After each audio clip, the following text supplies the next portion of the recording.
Hello, today I'd like to talk about the Disney XD show, Star vs. the Forces of Evil, which came out in 2016. One episode in particular, Munipendence Day, which is a play on Independence Day, Muni being the fictional country where the magical teen girl is from. The premise for the show is that Star was sent from her royal throne in Muni to Earth with her wand as punishment and to train to become queen. Here, she stays with a host family who has a boy her age named Marco. To analyze the episodes fully, we will first need to look at how colonialism, specifically Thanksgiving and Columbus, have been covered in the past.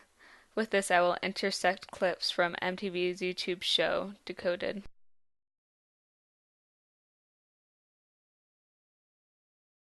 Over there. 4, 5, 6 Indians and a dog. Put down your muskets. Let's see if they'll talk. Let's walk slowly toward them. Smile. Show them we don't want to harm them. Now's our chance. Fire! No. What? They let him go. They don't want to fight. It's a trick, don't you see? Fire! They finally knocked on Plymouth Rock, and someone said we're there. It may not look like home, but at this point I don't care. Oh, they were missing Mother England. They swore their loyalty until the very end. Before your houses, my people, Patuxet, live here. Why did they leave? Did not leave. Died. All dead. After the Native Americans helped the Pilgrims survive their first winter in America, the Puritans invited them to share the first Thanksgiving. Oh, these are adorably wrong. A 5-year-old made that. Based off of the lies that you taught them. Excuse me? Oh, it's not your fault. These are full of half-truths and historical propaganda. In the first clip from Charlie Brown Mayflower, the colonists act as kind beings who do not want to hurt the natives. The second clip from Pocahontas has the supposed kidnapping of John Smith as a misunderstanding, and the colonists are now not willing to murder the indigenous people. The last clip from Schoolhouse Rock barely shows natives around the land first and has the Pilgrims be the ones you sympathize with since they are trying to get their freedom. The last clip is from a short movie on Squanto, where the Pilgrim acts as if he doesn't know of the murders and is acting as a caring, nice person to the poor Indian.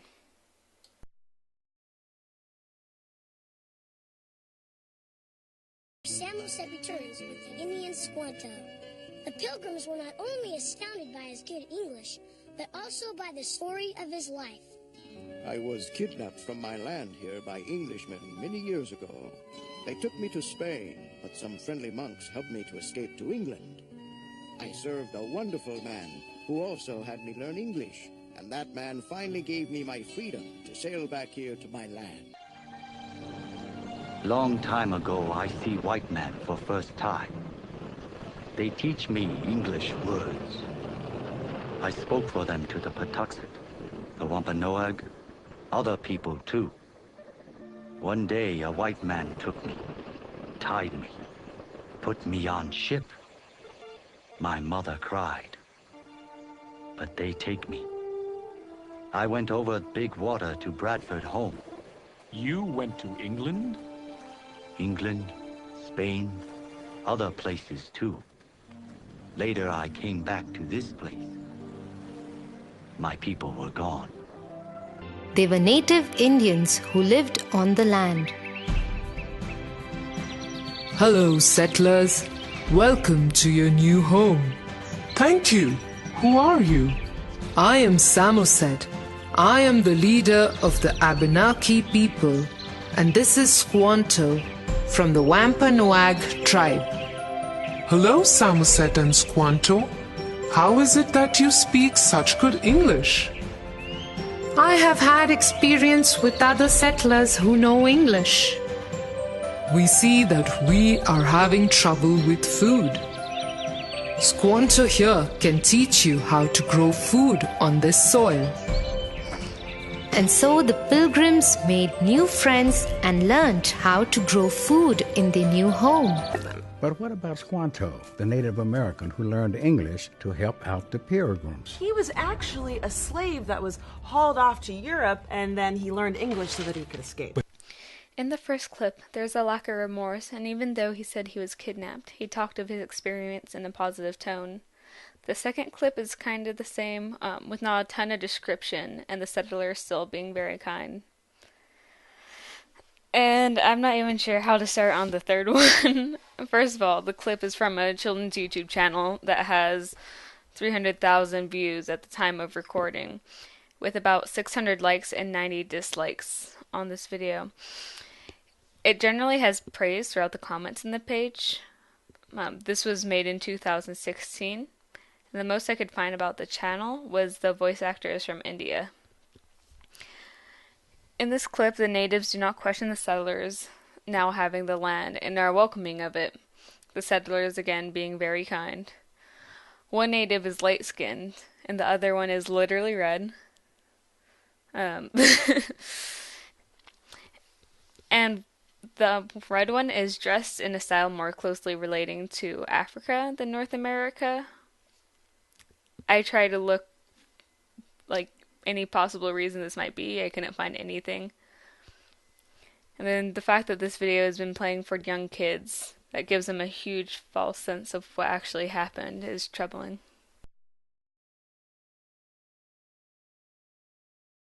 Chief Massasoit and the Pilgrims have signed a treaty of friendship and of mutual assistance, a treaty that will last for over half a century. And finally, in September and October, the most bountiful harvest the Pilgrim farmers have ever seen, Chief Massasoit brings 90 of his Indian tribe to join the 50 Pilgrims for a feast of Thanksgiving.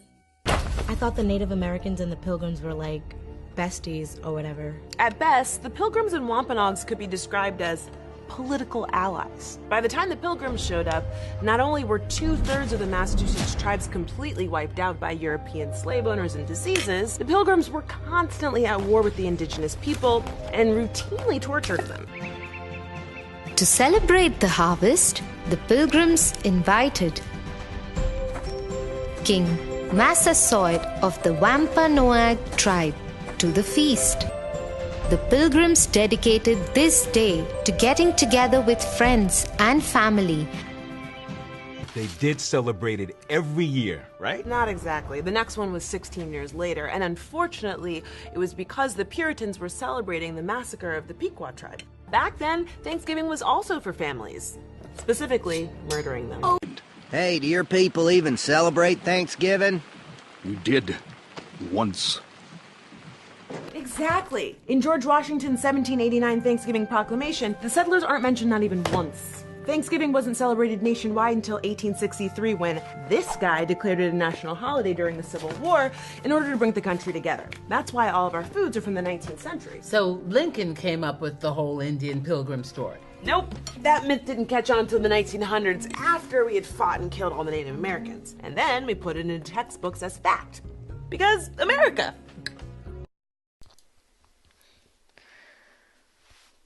In the first clip, the friendship between the two groups is very much upplayed.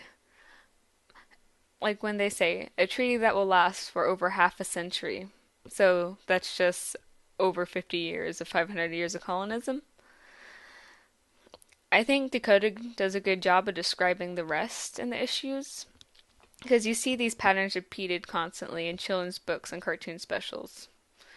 The only critique I have about the Decoded clip is when she says, after we had fought and killed all the Native Americans, this is supposed to be exaggeration, but is still related to the idea that we're now not a thriving community.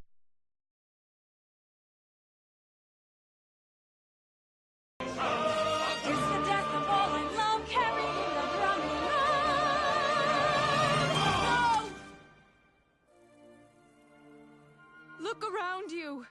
This is where the path of hatred has brought us. This is the path I choose, Father. What will yours be? At daybreak, we attack! What can you expect from filthy little heathens? Here's what you get when races are diverse. Their skins are hellish red. They're only good when dead. They're vermin, as I said, and worse. They're savages, savages. Barely even human. Savages, savages. Drive them from our shore. The only thing they feel at all is greed. Beneath that milky hide, there's emptiness inside. I wonder if they even bleed. They're savages, savages. Barely even human. Savages, savages. Killers at the core. They're not like you and me, which means they must be evil. We must sound the drums of war. They're different from us, which means they can't be trusted. We must sound the drums of war. Savages, savages, barely even human. Now we sound the drums of war.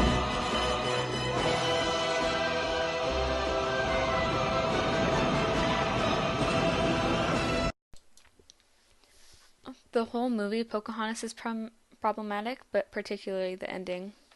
First of all, Pocahontas was about 10 when John Smith came, who was 26. In reality, there was actually no love interest between the two. She later married another John in England.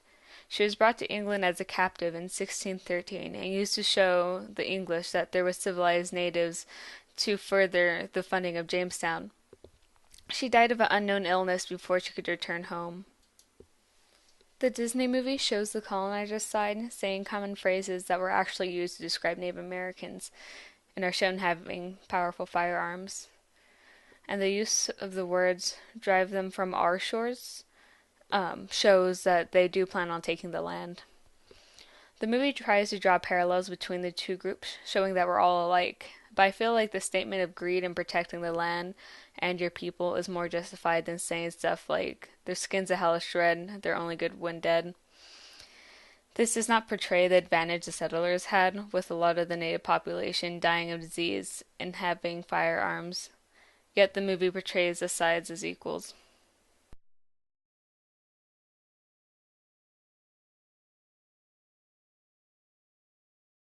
They should have reddish-brown skins, but now since we have landed in India, then these people must be Indians. We'll call this part of India San Salvador, and I take possession of it in the name of the King and Queen of Spain. The people Columbus called Indians were very friendly, and they gave Columbus and his men many gifts, but not the rich jewels and gold for which they had come.